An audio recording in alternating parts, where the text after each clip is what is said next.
I am the target of directed voice-to-skull harassment. It happens in my own home, and there is no way to stop the voices. They are coming from inside my own head, and they are reading nasty scripts that are revealed in this story.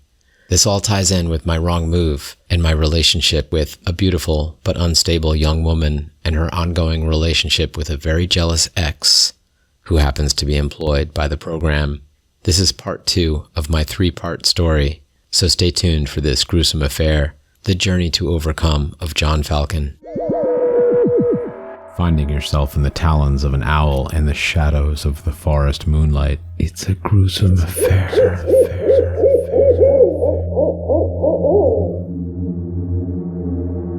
As I said in part 1, I've been on a watch list my whole life. After bringing a chainsaw to a protest during the so-called you-know-what, the gang stalking really took off in my life. It would escalate into electronic harassment with full-on voice-to-skull harassment. More on that later.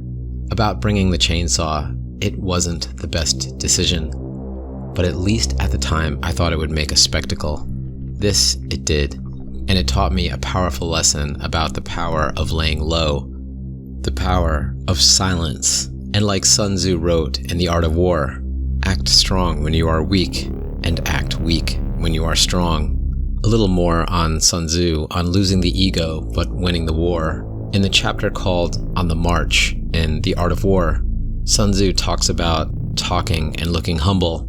The idea is to lose the ego and win the war.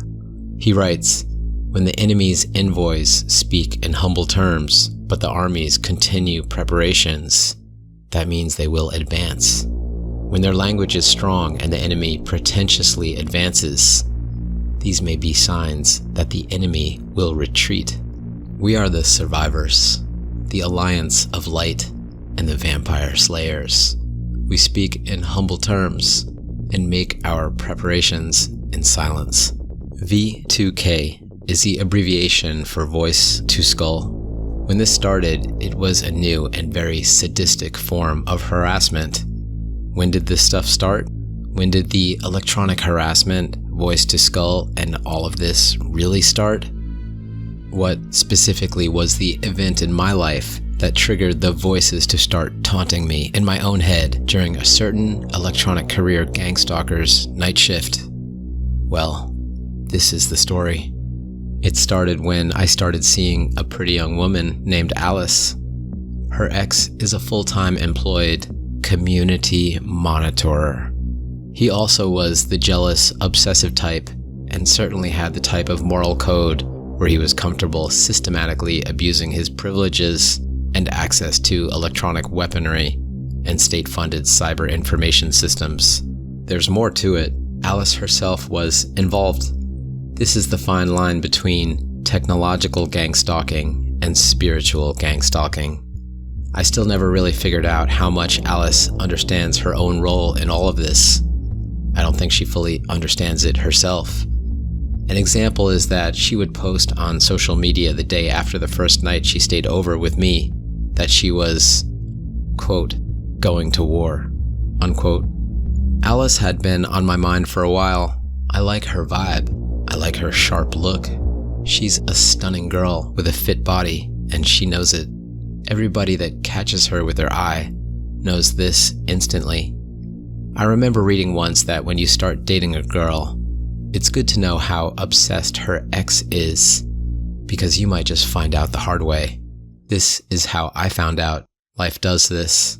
It makes you think you are too smart and then humbles you when it shows you that you are just kidding yourself and everybody else too. We have to remember to be humble and respectful of where people are at on their specific journey. Alice's ex is literally a full-time gang stalker specializing in electronic resonance technology, population monitoring, and behavior influencing. His specific field of expertise is electronic harassment and specifically voice-to-skull applications.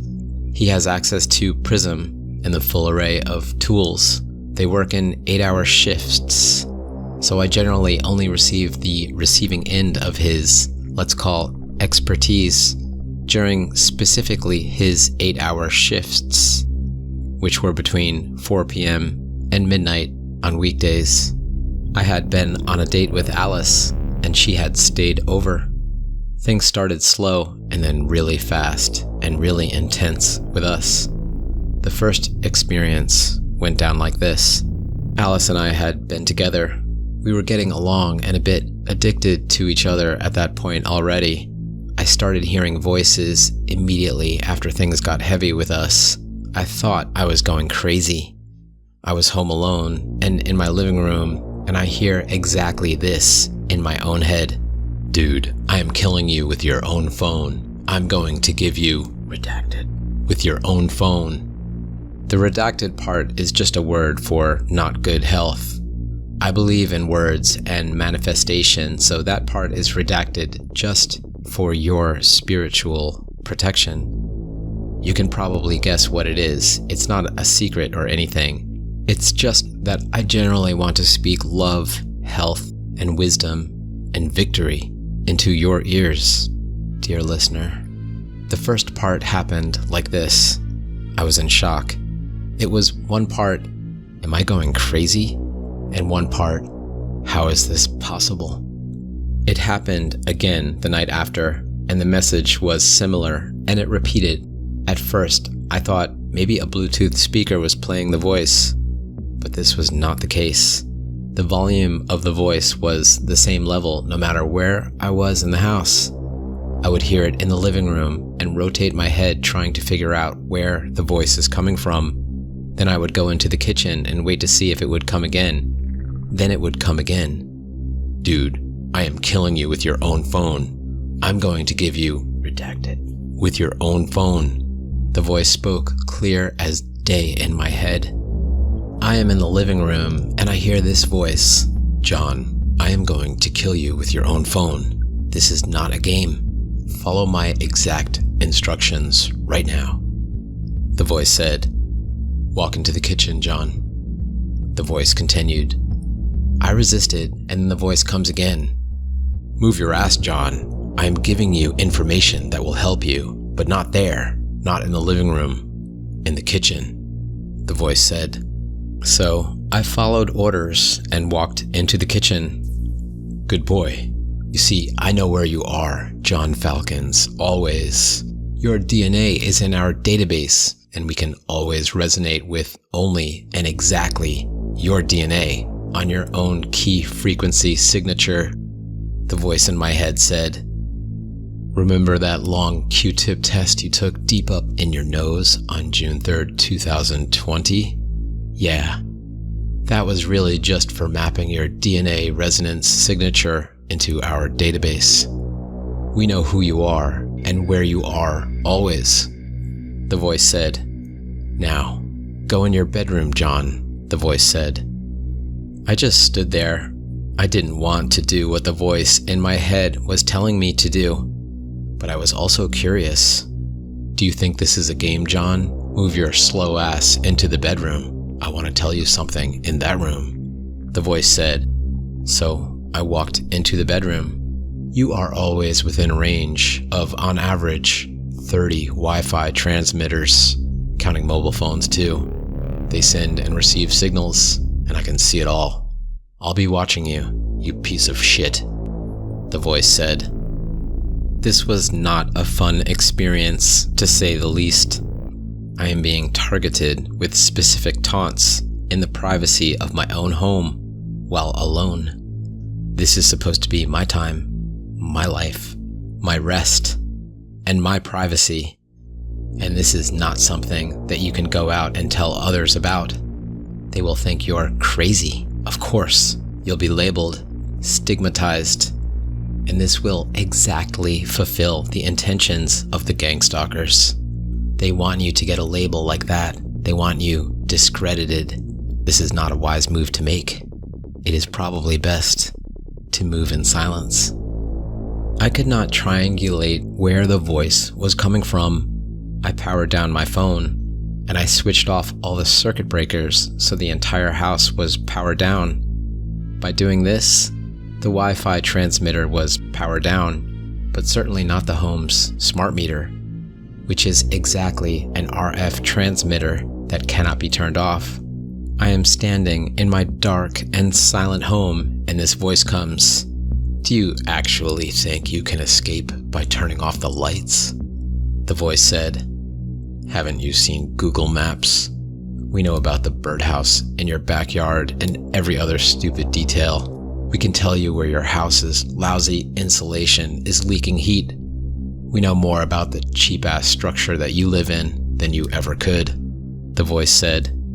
Despite that taunt, I kept the power off overnight, and most things in the refrigerator spoiled. No electronics were able to get power. I went to work the next day and came back. I heard no voices in my head all day. Of course, I checked my phone during the day. I have to for work. On the second night, I heard the voices again with still no power in the house. I had left my phone in my truck.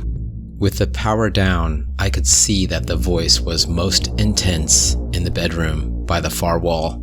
That was the wall closest to the neighbor's house. Just like before, the message came directly into my head. Blocking my ears did nothing to reduce the volume. This was crazy. It was like hearing a voice. It was non-directional. It was like it was coming from within my head. The menacing words would come and then stop. It seemed as though maybe the operator was harassing a dozen or more people. The words that I heard were like he was reading from a script or had a memorized list of menacing things to say.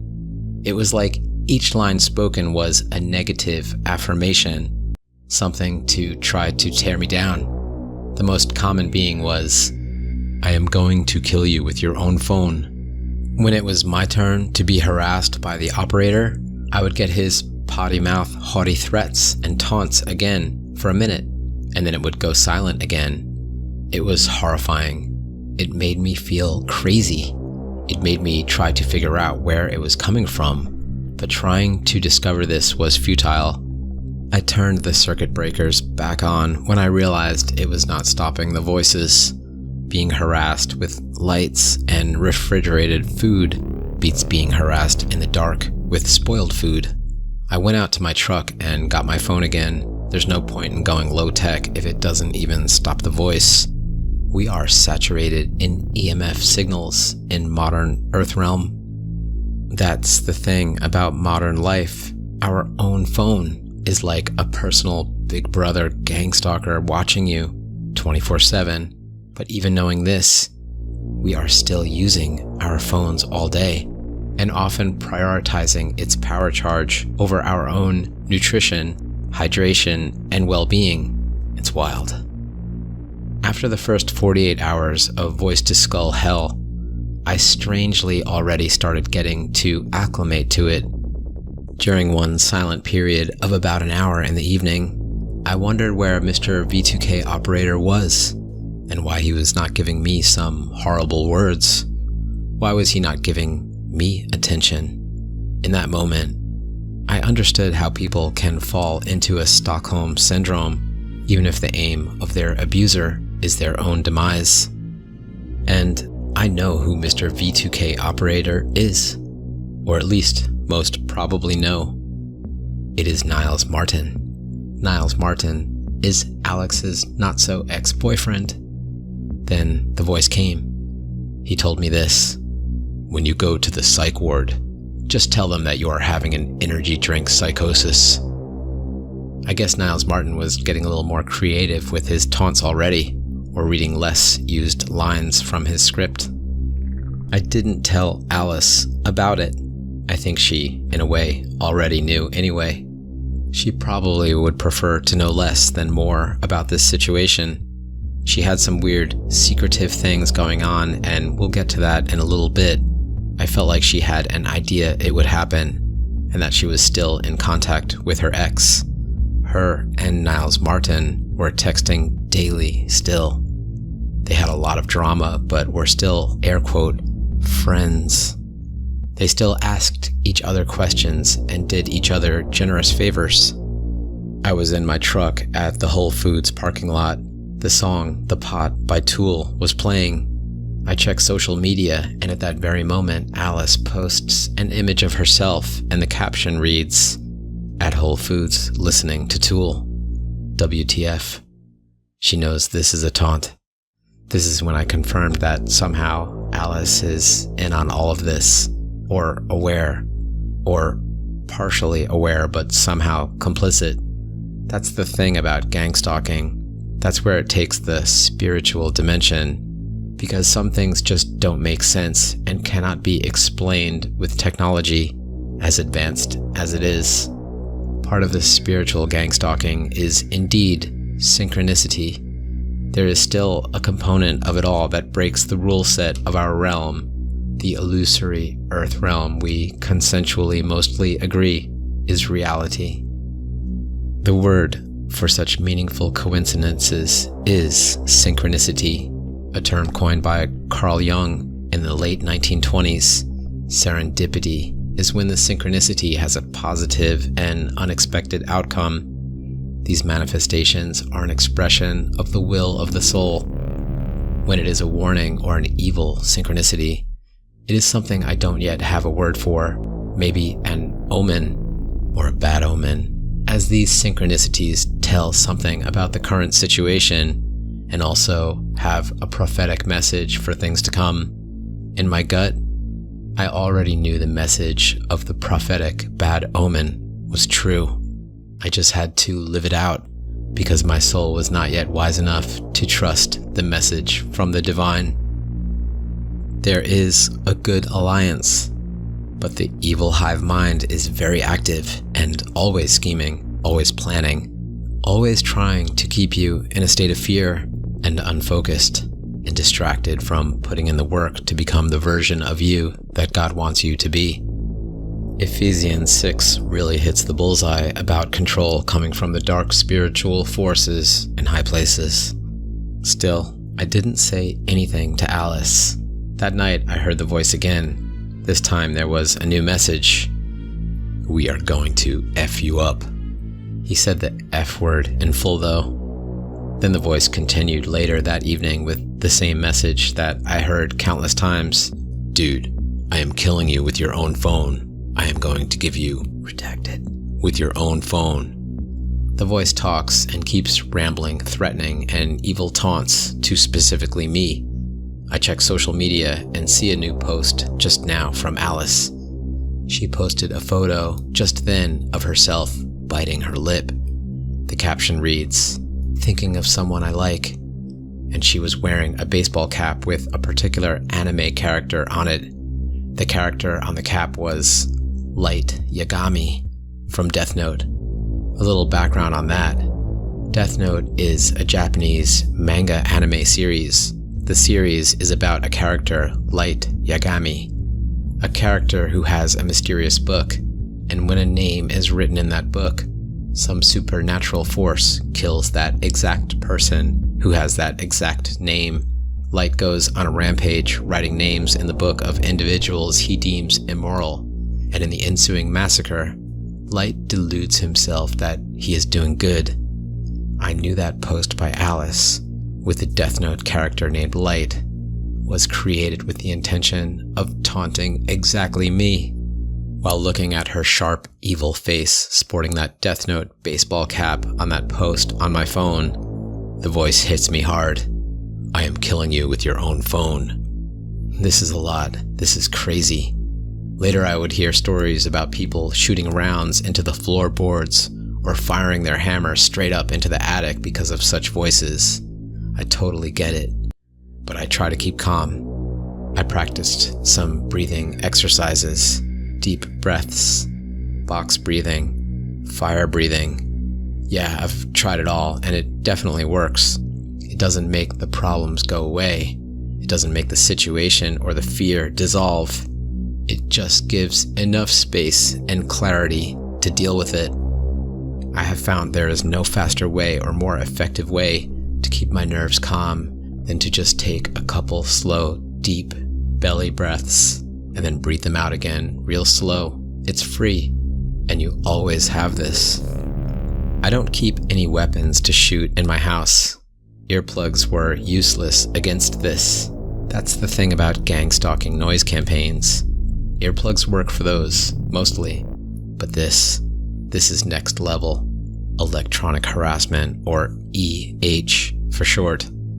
I don't think I am important enough of a target for this level of harassment, but this isn't protecting state secrets or state interests. This is personal, because of Alice. Alice texted me a lot, sometimes hourly. She love-bombed me. She said her purpose was to be with me. She didn't just text, "I love you." She would text it like, "I love you, love you, love you, love you." It was over the top, to say the least. She was very jealous. She texted, "Do you not have 1 minute in your busy day to send me a single text and let me know that I still matter?" If I didn't respond promptly, she would follow up with, "God knows what you are doing, and God knows who you are doing it with." Then she would text, "Just delete my number now. You don't have to pretend to care." Then when I would text, our dialogue would carry on as though everything was normal and okay. But of course, it was not. Alice wanted to hang out. She wanted rides to work. She was texting so much and liking all of my posts on Instagram. She asked me to help her move a mattress. She told me her and her ex-boyfriend, this is Niles Martin, and her were still friends and talked daily. I didn't ask about that. I knew she would just tell me some lies. She asked me if I could help her change the locks in her apartment. "Why do you need to change your locks?" I asked. "He has the keys," she said. "Who?" I asked. "You know, him," she said. This was all pretty strange. I switched out her locks with a kit we ordered on Amazon, and now she had a fresh set of keys to her own apartment. While I was doing some of the tedious work for it, she asked me, "So how is Whole Foods?"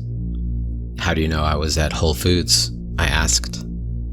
"I have my sources," she said. I knew I wouldn't get a straight answer if I asked.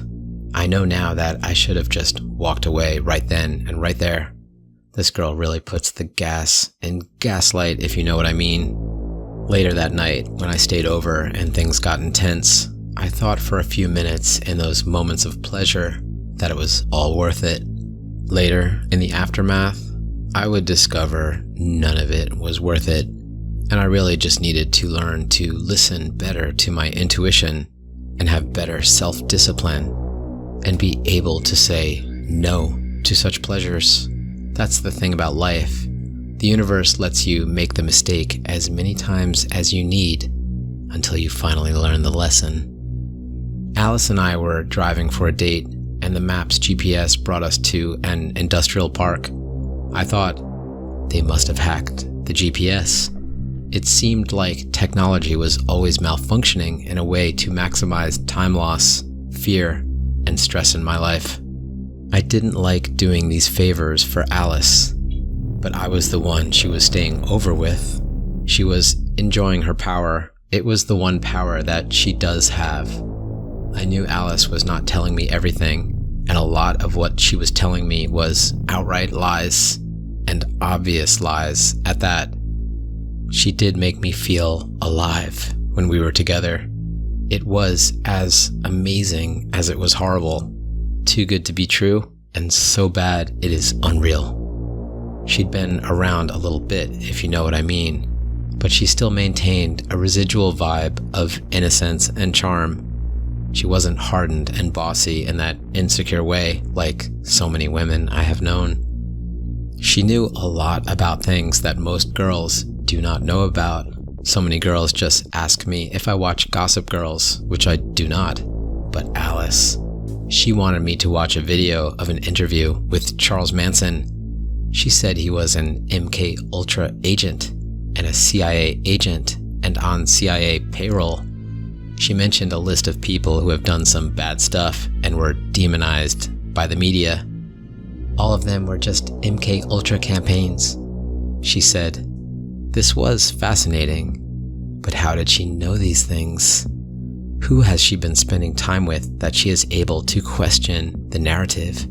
Especially at her age, They make them out to be delusional or crazy, but each of their moves is planned, organized, thought through, and calculated for its intended effect on society. She said, "It was a special kind of amazing talking to this tousled bird mad girl about Charles Manson and names that I will not trigger keyword algorithms by saying, names that I would rather not say in the story." Her interest in me was also followed by relentless voice-to-skull messages during her ex-boyfriend's night shift. Did you know that you can get on a watch list just for writing social media posts in all caps? Yeah, like if you post regularly about your cat and always write it in all caps, they will think you are worth watching. Writing in all caps is kind of like screaming. Sometimes it's necessary, like you'll know the rare times when it is actually warranted, but get too comfortable writing in all caps on the internet, and you might just find yourself a targeted individual. Type all caps, "Fluffy loves warm milk" on the windowsill, and there you are. Now you have a cat and a gang stalker. If you start posting about things of substance or challenging the controlled narrative, well, you might just get promoted to a higher level than just watched. You might just be watched and targeted. If your sphere of influence gets large enough, their first move won't be to take you out. No. Their first move is usually a job offer. Say no and value real American principles, God, and your nation, and you might get on the actively targeted for deep patterning list. I was getting even more used to the voice in my head. I knew Niles Martin's schedule. I even was getting good at predicting what he'd say. I literally called the FBI. I understand this is unorthodox, but I wanted to ask them directly to please stop the voice-to-skull harassment that was taunting me on the daily. Maybe transfer me directly to Niles Martin himself, so I could give him some of his words back to him while he is on the job. It was getting hard to stay positive and enjoy life while being threatened with no escape on the daily. I wanted it to stop. So I looked up their phone number and made the call. I got transferred around on some long phone call until I was finally speaking with an agent. "I'd like to get off the surveillance program, and the voice-to-skull messages need to stop," I said. "You can try that," the voice said, and then the phone just hung up. I set the Wi-Fi transmitter on a cheap plastic timer, so it was off during Niles Martin's shift at night. I got a Faraday cage. Actually, more accurately, it was a Faraday envelope that I ordered online and kept my mobile phone in it while sleeping. These small steps may have done something, but not much. Alice and I were keeping at it. She was not necessarily the narcissist in this relationship. Somewhat, of course. No. She's a mad, insecure, hot mess of a girl, sure. But the real narc in this game was the ex-boyfriend. The narc was Niles Martin. You gotta be careful who you date. A jealous ex can make things get ugly real fast. If the jealous ex is a gang member, it can just go down like that. In this case, the jealous ex was not violent. No. He was not physically threatening in that classic get your ass kicked kind of way. No. But he was skilled, equipped, and motivated to abuse his access and privileges, proving to be something that I would rather not have gotten involved with. I already had enough eyes on me, and it would only be getting worse from there. I got rid of all the RF emitters in the house. I dreamed a lot, and I have learned how to influence my dreams. They are little DMT trips into the astral, so when I'm there, I want to get information that I can bring back to the 3D realm and apply it for my benefit. So, like I said, hallucinogenics are not my thing. Not the kind you eat or drink, but the natural DMT trip each night. Those are my nightly journeys deep into the astral. The government would outlaw it if they could, but you cannot outlaw a molecule that your brain literally manufactures for your third eye vision to expand beyond the 3D dimension.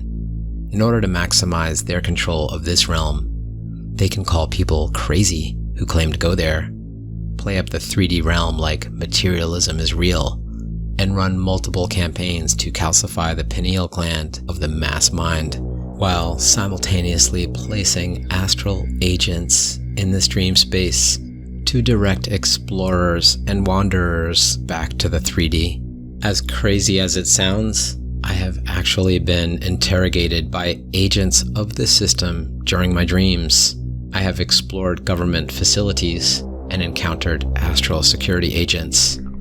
"This is off limits," an agent told me in a dream. "I'm just here looking around." I told him, "You can't be here," the agent said. Then he held his arm up, pointed away from where we were standing in this dream, and in a raised voice, he said, "So get moving." I know the optimized reaction to such authority in such situations is to comply. This applies in the astral realm as much as it does in the 3D. Agent Smiths will appear to keep you from crossing that line of chalk in both of these realms, the 3D and the astral, and any other realms you care to explore. Alice was also fascinated by all of this. I was reading a book by a former CIA operative who led the psychic warfare department of the US intelligence machine during the 1960s. They would remote view strategic assets in other countries and gather intel. The remote viewers would report to a work facility in Langley, Virginia, where they would spend the day in a low-tech environment equipped with nothing more than a college-ruled spiral notepad, set of pencils, sharpeners, and rubber erasers. Their job was to get into a meditative state and remote view assets in foreign territories. Some were given the assignment to secure strategic American strategic assets from astral travelers who were remote viewing us. Like in every game, there is an offense as well as a defense. These are the psychic wars that the Red Hot Chili Peppers sang about in that song, Californication. Alice looked at the book, and then at me. "I like the name of that book," Alice said with a subtle, flirtatious, sly smile. The name of the book is Penetration by Ingo Swann. "What's it about?" she asked. "It's about remote viewing, psychic warfare, and intelligence gathering, written by the head of the CIA's psychic warfare department in the 1960s. I said, "Now I really like that book," she said, and picked it up and started paging through it. "Do you know about the voice of God thing?" she asked me. "Yeah," I said. I cannot believe she is asking exactly me about this topic, which is more than relevant for us. I don't dare tell her what I am going through just exactly the night before. I don't dare tell her that I don't just know about the voice of God thing. I am living in exactly this hell on the daily, and I certainly did not dare tell her that it is all because of her. I heard they used it in Iraq. They sent a message straight into the minds of some Iraqi soldiers. It said something like, "This is Almighty Allah, put down your weapons and walk peacefully out of the buildings right now." And they did, she said. "I know," I said. I didn't want to talk to her about this, and it felt like she wasn't telling me things. She was fishing for what I know. I didn't want to play her game. At least, not right now. Maybe on another day I will be energized for it. I knew all about it. And I know you don't need to go back in time and into a war zone to find it.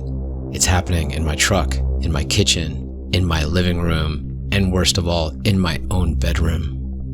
The book Penetration deals with remote viewing, which is in the supernatural category. V2K is in the science category. I know the tech has been around for 75 years, and I am very aware that the tech has also been used for good. They have used this technology to cure deafness. It turns out that no ear cochlear apparatus is even necessary for a human to hear perfectly. No hearing aid is necessary, not even an ear, actually. Auditory stimuli can be transmitted directly to the skull. The darker side of the tech is the not-so-secret voice-to-skull technology. Also, in the process of developing it, it has been used on many who were told they were schizophrenic. They were hearing voices. They were told they are crazy. But actually, the technology is doing exactly what it is designed to do. Like the perfect, masked, implacable lover, she tells you that you are crazy. You are off your square. You are unstable. But it is exactly her that pushed you softly and gently and consistently into that place. The scientists observe. They mask themselves as the caring helpers of science, when in reality, they are implacable agents of the evil hive mind, and they are literally causing the problem they are pretending to cure. When you wake up to this truth, it all ends. But as long as you believe their dark illusion, the subject is labeled as crazy, as schizophrenic. Sun Tzu would be proud. They have played their evil move wisely, discrediting the subject with a label while decorating their evil scheme with an illusion of authority, science, and academics. He is hearing strange voices. They can send voices and thoughts into your head. They can read your thoughts too. They can map your mind. The tech is in beta now, so it isn't perfect. It helps if you touch your tongue to the top of your mouth so they get a better signal. In this way, your brain is connecting to a supercomputer and you don't even know it. Supercomputer, by most historical standards, your own mobile phone is exactly a supercomputer. It sounds like a conspiracy or fiction, unless you know there is literally a manufacturing company named LRAD. LRAD stands for Long Range Acoustic Devices. You can literally read about the specs and capabilities of their products on their website. As an individual I know told me, we can talk about LRAD. It's declassified. I know a whistleblower about this. She would write down her messages to me on a piece of physical paper to communicate. She didn't want to say the words out loud. Cutting the cord, unplugging the Wi-Fi, putting your phone in a Faraday envelope helps, but it does not prevent everything. It makes sense why the iPhone is designed so that the battery cannot be removed. A lot has been thought out, and it's all been packaged as cool and trendy. Is the tech used against American citizens on American soil? Officially, no. But I am a literal targeted individual that has experienced a barrage of voice-to-skull harassment now. It is unreal. It's insane. Remember what official means. It means what they say, not the truth. Remember, the truth doesn't need someone to speak it. The official truth does need someone to speak it. Alice made a post on social media. It was the only time she posted a photo of the two of us. She was smiling slyly, and I was standing by a tree that I was in the process of removing. The caption read, "There's a chip in his brain, so he's easy to find." It was not the first time I had heard that script. That's another one of their common scripts. Although often it is another person who says, "So he's easy to find." I actually do not believe there is any kind of chip in my brain. There is no need. Gang stalkers use the same scripts. So if you are targeted, you'll hear the same line again and again by very different people in very different situations. When we're together, I start getting tinnitus. They can ping your biofrequency. One night I opened up to Alice. I told her about some of the traumas that I've survived. I told her about gang stalking. I told her about AA. I told her too much stuff. She ate it all up and really acted like she cared. "I love it when you tell me this stuff, and I really enjoy getting to know you." That last part seems scripted and fake. Of course it was. It was when she said that I realized I had let my guard down. I realized she wanted me to open up, not because we were getting to know each other, but because I was serving her information that she could weaponize back against me later. I was just loading her spiritual gun that she was holding and aiming it right back at me. I realized this was an unwise and weak move.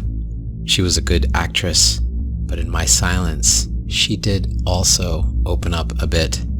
She said that she had been abused. She said her stepfather was a failure as a father figure. She said her ex bought her an engagement ring but never gave it to her. She said she knew about the gang stalking program and she herself felt sold down the river. She said that she herself is targeted and that she's in a soft kill program and that she feels that she is on the edge of becoming unhinged. Would you work for them if they asked you to? She asked me. I think they have asked me to. I said, no. I do work that I love already. I keep a low profile. I wouldn't want to be in that game. There is only a fine line between a gang stalker and a targeted individual. They are just actors in the same play. The script is trite and predictable once you are familiar to it. Alice said, "You're always on your own when you are driving." How do you know? I asked, and I genuinely wanted to know. She said that unsettling line again. I have my sources, she said. I was hearing that line too many times now. She said some weird stuff that night. She said, war is good because it decreases the surplus population. I asked her about the so-called you-know-what that started in March of 2020. She said, they didn't want to kill everybody, just a few percentage, and mostly the work-shy. It was just strange hearing these words spoken so nonchalantly by a young, attractive woman. Most of the other ones I have dated push the mainstream ideologies. They are worried about the ideological issues in the news and obsessed with mainstream entertainment, but not Alice. It is exciting and also scary because it begs the question, how does she know this? Who is she connected to? Where did her confident ability to do her own thinking originate? And what is my role in her strange game? It is an exciting game. We can agree it's a kind of hell, but being on alert makes you feel alive and embrace your own personal dynamism. The intimacy is intense too. The conversations are deep. The thing is that when we were together, it was like she was a different person than the Alice that was not with me. It was like she was pulling strings to steal my energy, to taunt me just a little slight bit, always, and to slowly devalue me and make me feel crazy. She posted on social media and I started to see the pattern. Her posts were consistently intended to exactly taunt me. The V2K came and went. I was home and heard the usual voice in my head. I'm killing you with your own phone. I'm going to F you up. And worse stuff. It would stop, and then it would return. It felt like Niles Martin, who was operating this harassment, was managing several people. They would harass others and then rotate back to me in my own home.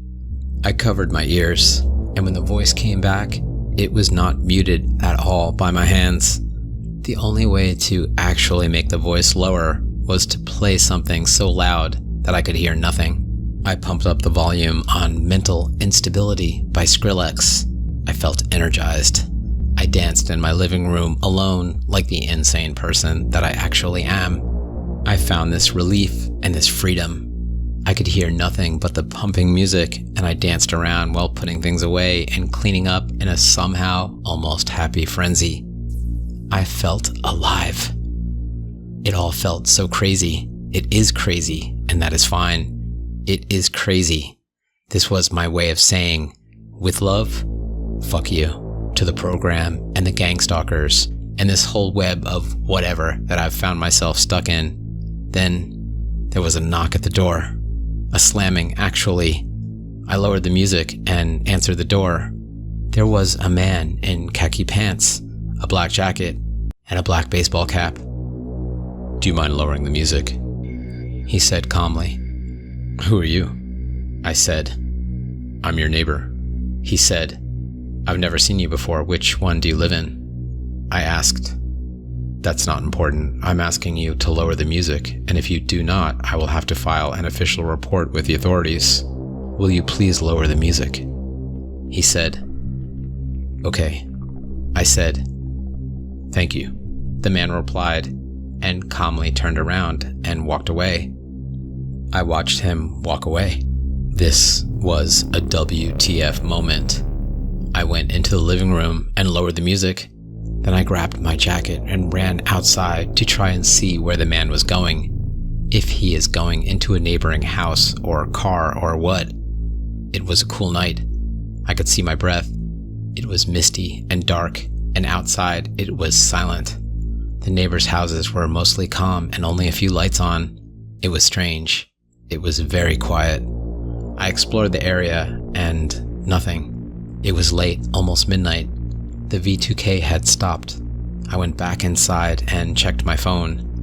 There was a post of Alice sitting on the counter in her kitchen with a sly smile, and the caption read, "I don't play music loud enough to piss off my neighbors." At that moment, I knew it was over with Alice. More accurately, I realized that it never actually started. This is another kind of hell. The gang stalking is ramping up. The V2K is ramping up. And now people are knocking on my door and asking me to walk the line in this bizarre way. I don't want to see Alice. I mean, I did. Part of me can't resist her as much as I don't want to see her. It feels so good when it is good, when our eyes meet. I just need an exit strategy to get away from her and to try and make this V2K stuff stop. I just need to fly high enough to enjoy life, but low enough to be left alone and enjoy it. I don't want to join them, and I don't want to be their target either. I know I can't run. There's nowhere to go. There's always a mobile phone in range. Like Niles Martin said in the V2K, people are in range of, on average, 32 transmitters at any given time. It's times like these when I understand why the former director of the CIA's psychic warfare unit lives in a remote area and just takes care of his goats in a low-tech environment near a mountainside somewhere most will never visit. Another post that week by Alice was this: "Voices say nice things. Sometimes the voices say nice things." That was a weird one, but relevant. Although the voices that I hear always say menacing things, tormenting things. I have yet to have a V2K voice in my head say a nice thing, or say anything close to a mindful, uplifting haiku poem. No.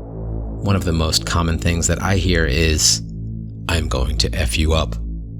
The details with Alice at the end is messy. I won't get into it now. I can say that she did get back with Niles Martin, and after that, the V2K attacks stopped, mostly. She was his problem now, and I was now on the more periphery of their radar.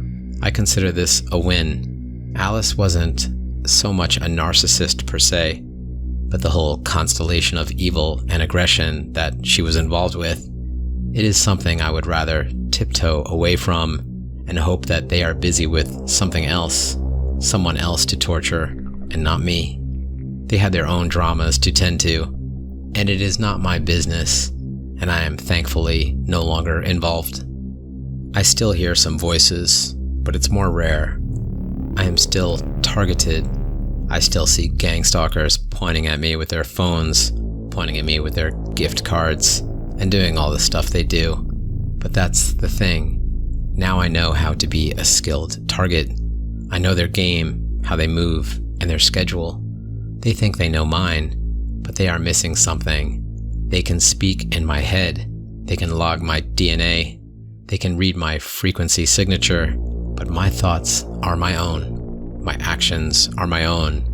And how much I allow fear and anger and resentment to control my life is my choice. I don't even hate them. I don't even resent them anymore. I care less and less, and smile at them and speak calmly and politely. Overall, I feel sorry for them. They think they're watching me. Well, I am watching them. They think they're watching me. Well, I am watching them. They think they're watching me. Well, I am watching them.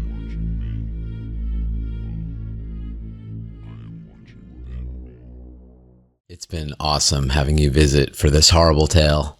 Dusk is a time of transition. It's an owl's wake-up call. As the shadows grow longer and darkness takes over, the only thing to fear is fear itself. You can also catch Smoking Owl Tales on Reddit, TikTok, Instagram, and X, the social platform formerly known as Twitter. A pure audio version of these tales is available as a podcast on Apple, Spotify for podcasters, Podbay, Google Podcasts, and TuneIn, amongst others. There continues to be multiple mind-blowing collaboration stories in the works, and many of them are based on real stories from listeners of the Smoking Owl Tales YouTube channel. If you feel the call, give a rip at the subscribe button and scratch at the comment. Smoking Owl now has released a debut track titled Eternal Soul. So now I know, I am an eternal soul. It is available on Spotify and all major streaming services. A link to the Spotify version of the track is available in the description, but you can find the track easily by searching Smoking Owl on your streaming service. So, when you're driving your second loop around the 285 in Atlanta and that company van with no phone number is still trailing you, you know which track to play. I am sincerely grateful for your presence here. So stay longer now or catch you on another night soon, because the story goes on and on and on and on and on and on and on and on and on and on.